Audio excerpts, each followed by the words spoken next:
निस्सा ने रसोई में कदम रखा। उसे बहुत जोर से भूख लगी थी। उसने पराठे वाला डिब्बा खोलकर देखा तो उसमें केवल एक ही पराठा बचा था। सुबह नाश्ते में उसने गोभी के पराठे बनाए थे। पराठा वैसे तो उसे भी बहुत पसंद था, लेकिन सबका नाश्ता करने के बाद अब पराठा खत्म हो चुका था। उसे बहुत जोर से भूख लगी थी, तो जल्दी से उसने वह पराठा खा लिया। फिर भी उसकी भूख शांत नहीं हुई। उसने फ्रिज खोलकर देखा। फ्रिज में अनार पड़े हुए थे। उसने फटाफट से अनार के दाने निकालने शुरू किए। तभी उसकी सास सुशीला जी रसोई में आई और सारे अनार के दाने उठाकर वहां से चली गईं। निशा अवाक सी रह गई। वह सोचने लगी कि अगर मैं मम्मी जी को कुछ बोलूंगी तो इन्हें बुरा लग जाएगा, इसलिए वह खामोश रह गई। लेकिन अभी भी उसे भूख लगी हुई थी, तो उसने फ्रिज में से दो सूखे ब्रेड निकाले, जैम लगाया और उन्हें खाकर अपनी भूख को शांत किया। फिर एक गिलास पानी पीने के बाद वह दोपहर के खाने की तैयारी में जुट गई, क्योंकि दोपहर में भी उसकी सास ने लंबे चौड़े पकवानों की लिस्ट उसे बता दी थी। निशा दोपहर के खाने की तैयारी कर रही थी। उसकी छोटी ननद पायल मायके आई हुई थी, तो सास ने सुबह से ही उसे रसोई में घुसा रखा था। वैसे तो उसकी छोटी ननद इसी शहर में रहती थी, तो कभी भी मायके आ जाती थी और निशा की सास सुशीला जी बहू को रसोई में घुसा देती थी। आज भी निशा बेसन और प्याज की कचौड़ी, बूंदी का रायता, दाल तड़का और भिंडी फ्राई बना रही थी। तभी दरवाजे की घंटी बजी। दोनों माँ बेटी हॉल में ही बैठकर टीवी देख रही थी, लेकिन किसी ने भी उठकर दरवाजा खोलने की जहमत नहीं उठाई। तब निशा ही रसोई से हाथ पोंछकर बाहर आई और उसने जाकर दरवाजा खोला तो सामने अपनी बड़ी ननद कविता को देखकर खुश हो गई। उसने आगे बढ़कर बड़ी ननद के पैर छुए तो कविता ने उसे गले से लगा लिया और कहने लगी, वाह, रसोई से तो बड़े अच्छे पकवानों की खुशबू आ रही है। लगता है मैं सही समय पर घर आई हूँ। निशा खुशी खुशी बोली, हाँ दीदी, आप आइए ना, पायल भी आई हुई है। कविता मुस्कुरा उठी और कहने लगी, अच्छा, मैंने तो सोचा था कि उसे फोन करके बुलाना पड़ेगा। चलो अच्छा है कि वह पहले से ही आई हुई है। अब मुझे तो बार बार माँ के आने का मौका मिलता नहीं है, तो सोचा पायल से भी मिलकर ही जाऊंगी। इतना कहकर जैसे ही वह अंदर आई तो उसे देखकर उसकी माँ और छोटी बहन बहुत खुश हो गईं। दोनों आकर झट से उसके गले से लग गईं। कविता दूसरे शहर में रहती थी और काफी दिनों के बाद ही उसे माँ के आने का मौका मिलता था। कविता बोल पड़ी, मेरे पति ऑफिस के काम से 4 दिनों के लिए शहर से बाहर गए थे, तो मैंने उनसे कहा कि मैं भी अपने मायके हो आती हूँ। मैंने सोचा कि आप लोगों को सरप्राइज दूंगी, इसलिए मैंने किसी से फोन पर कुछ नहीं कहा। निशा खुश हो गई और कहने लगी, दीदी, बहुत अच्छा सरप्राइज दिया आपने। कविता ने एक पैकेट उसकी ओर बढ़ाते हुए कहा, यह लो, रास्ते से मैं बिरयानी पैक करवा कर लाई हूँ। निशा खुश हो गई, क्योंकि उसे बिरयानी बहुत पसंद थी। थोड़ी देर के बाद डाइनिंग टेबल पर खाना लग चुका था। खाना खाने के बाद कविता ने पूछा, निशा, अमित का काम ठीक से चल रहा है ना? निशा बोली, हाँ दीदी, सब ठीक है, और मैंने आपके कहने पर अभी तक इन्हें फोन नहीं किया है। शाम को जब ऑफिस से आएंगे तो इन्हें भी सरप्राइज मिल जाएगा। इतना कहकर वह मुस्कुरा उठी, तो कविता भी मन मन मुस्कुराने लगी। बड़े अच्छे माहौल में खाना खाया गया।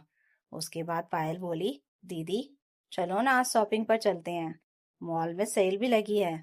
सुशीला जी कहने लगी, हाँ हाँ, चलो, मुझे भी शॉपिंग पर जाना था। अब तुम दोनों आ गई हो तो शॉपिंग करने में मजा आएगा। वे तीनों तैयार होने लगी तो कविता ने निशा से कहा, भाभी, आप भी तैयार हो जाओ। तब निशा ने अपनी सास की ओर देखा तो उसकी सास इनकार करते हुए बोली, अरे, इसे शॉपिंग पर लेकर जाने की क्या जरूरत है? इसे घर पर रहने दो, खाना वगैरह बनाने की तैयारी भी तो करनी होगी ना इसे। कविता बोल पड़ी, माँ, अभी तो हमने खाना खाया है, भाभी को भी शॉपिंग पर लेकर चलते हैं ना। यह अकेले घर में बोर हो जाएंगी, और यह क्या, अच्छा लगता है कि हम बाहर एंजॉय करेंगे और यह घर पर अकेली पड़ी रहे। बहुत जोर डालने पर सुशीला जी ने बहू को भी तैयार होने का इशारा कर दिया। निशा खुशी खुशी तैयार हो गई। फिर चारों मिलकर शॉपिंग के लिए चली गईं। काफी काफी तक वे लोग शॉपिंग करती रहीं। निशा ने अपने लिए कोई खास सामान तो नहीं लिया, लेकिन दोनों नंदों के लिए उसने सामान पसंद किया। वापस लौटते हुए आइसक्रीम खाई। सभी लोग थकी हुई घर पहुंची। सास सुशीला जी बोली, बेटी हम तो आज बहुत थक गए। बहू, आज तुम अपनी नंदों के लिए छोले भटूरे बना दो। निशा धीरे से बोली, मम्मी जी मैं भी थक गई हूँ, आज खाना बाहर से ऑर्डर कर लें क्या? जब थकी हुई बहू ने खाना बाहर से ऑर्डर करने के लिए कहा तो सास ताने मारने लगी और कहने लगी, बहू तुम्हारी दोनों नंदे मायके आई हुई हैं और तुम बाहर से खाना ऑर्डर करोगी? तुम्हारे घर में ननद का सम्मान नहीं होता होगा। तुम मायके जाती होगी तो शायद तुम्हारी भाभी काम से बचने के लिए तुम्हें बाहर से ऑर्डर करके खाना खिला देती होंगी, लेकिन हमारे घर में ऐसा नहीं होता है। खाना तो तुम्हें ही बनाना पड़ेगा। अरे थोड़ा थक गई हो तो क्या हुआ, घर की बहू तो को थकान में भी काम करने की आदत होनी चाहिए। निशा धीरे से बोली, मम्मी जी सच में मुझे थकान के कारण चक्कर से आ रहे हैं। उसकी सास ने उसकी बात बीच में ही काटते हुए बोला, तो फिर तुम्हें इस घर की बहू बनाने का फायदा ही क्या हुआ? क्या इस घर की बहू तुम केवल ऐशो आराम के लिए बनी हो? इतना बड़ा घर है हमारा, तुम्हारे मायके में तो चूल्हे के बिल की तरह छोटा सा घर है। उसी में तुम लोग किसी तरह ठुसे हुए सामान की तरह रहते आए हो। यहाँ पर तुम्हें इतने बड़े घर में ऐशो आराम की जिंदगी मिल रही है, तुम्हें तो शॉपिंग पर भी साथ लेकर नहीं जाना चाहिए था। घर पर अकेले छोड़ देती तभी अच्छा रहता। तुम थकान का बहाना बनाकर काम करने से जी तो नहीं चुराती। अब निशा की आंखों में आंसू आने लगे।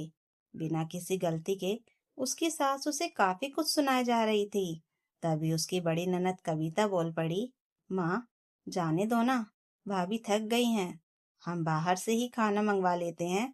उसकी छोटी ननद पायल बोल पड़ी, अरे दीदी आप ये कैसी बातें कर रही हो, भाभी को ज्यादा दिमाग पर मत चढ़ाओ। आप तो कभी कभार मायके आती हो तो आपका तो चल जाएगा, लेकिन मैं तो इसी शहर में रहती हूँ, बीच बीच में आती रहती हूँ। अगर भाभी की आदत बिगड़ गई तो आगे हमें ही परेशानी होगी। सुशीला जी भी बोल पड़ी, और नहीं तो क्या, मैंने कह दिया ना कि खाना बहू बनाएगी तो इसे ही खाना बनाना होगा। मैं इसके मायके में फोन करती हूँ और सबको बताती हूँ कि यह कितनी कामचोर है। निशा अजीब सी स्थिति में फंस गई थी। उसे लग रहा था जैसे वह किसी पराये घर में खड़ी हो। उसकी आंखों से लगातार आंसू बह जा रहे थे। वह तो ससुराल को अपना घर बनाने आई थी। आज तक वह सास की हर बात मुस्कुरा कर मानती आई थी, ताकि सास को किसी बात का बुरा न लगे। नंदों के आने पर भी वह हमेशा उनकी आवभगत किया करती थी, लेकिन आज उन लोगों की बातें सुनकर उसे लग रहा था कि आज तक उसने अजनबी लोगों के लिए ही सब कुछ किया है। उसका दिल कर रहा था कि वह खूब फूट फूट कर रोए। तभी बड़ी ननद कविता उठ खड़ी हुई और कहने लगी, माँ पायल, तुम लोगों की सोच ना जाने किस दिशा में जा रही है। निशा घर की बहू है, कोई मशीन नहीं है। क्या आप लोगों को थकावट नहीं हुई है? अगर मैं भी आप लोगों से कहूँ कि आप लोग रसोई में चलकर खाना अकेले बनाओ, तो क्या आप लोगों में से कोई भी खाना बनाने के लिए तैयार हो जाएगा? अगर नहीं, तो फिर निशा ने इतनी सारी उम्मीदें क्यों है? मैं भी कभी शॉपिंग पर बाहर जाती हूँ और वापस आती हूँ तो मेरी सास खुद कहती है कि आज खाना बाहर से ऑर्डर कर लो, क्योंकि तुम बहुत थक गई होगी। मेरे ससुराल में मेरी सास मेरा कितना अच्छे से ध्यान रखती है। और पायल तुम कैसी बातें कर रही हो? अगर तुम्हारे ससुराल में भी ननद के आने पर तुम्हारी सास तुम्हारे थके होने के बावजूद तुम्हें खाना बनाने पर मजबूर करे, तो क्या तुम्हें खाना बनाना अच्छा लगेगा? क्या तुम यही चाहती हो कि निशा के मन में हमारे लिए कड़वाहट जन्म ले? छोटी ननद की बोलती भी बंद हो गई थी। निशा सम्मान भरी नजरों से अपनी बड़ी ननद की ओर देखने लगी। तब कविता बोली, खाना कोई नहीं बनाएगा, मैं छोले भटूरे बाहर से ऑर्डर कर रही हूँ। इतना कहकर उसने अपना फोन उठाया और खाना ऑर्डर कर दिया।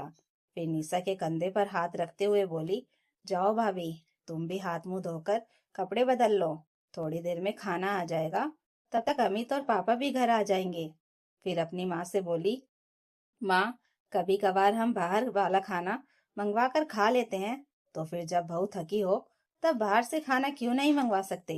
क्या जरूरी है कि घर की बहू को रुलाकर उस पर हुक्म चलाकर ही उसे बहू होने का फर्ज निभाने पर मजबूर किया जाए? क्या हंसती खिलखिलाती हुई बहुएं अच्छी नहीं लगती? सुशीला जी एकदम से खामोश हो गई थी। निशा को बड़ी राहत मिली कि कम से कम इस घर में उसकी बड़ी ननद तो समझदार है। उसकी छोटी ननद को भी समझ में आ चुका था कि अगर मायके में सम्मान पाना है तो उसे भी भाभी के सुख दुख को समझना होगा। इसके साथ ही सुशीला जी भी समझ गई थी कि उनके बाद बहू से ही तो उनकी बेटियों का मायका होगा, तो उन्होंने भी अब बहू के बारे में सोचने का मन बना लिया था। दोस्तों, अगर परिवार में एक भी समझदार सदस्य हो तो वह बाकी सदस्यों को समझा सकता है, लेकिन अगर सभी लोग बहू के पीछे हाथ धोकर पड़ जाए तो ऐसे में ससुराल में बहू का जीना मुश्किल हो जाता है।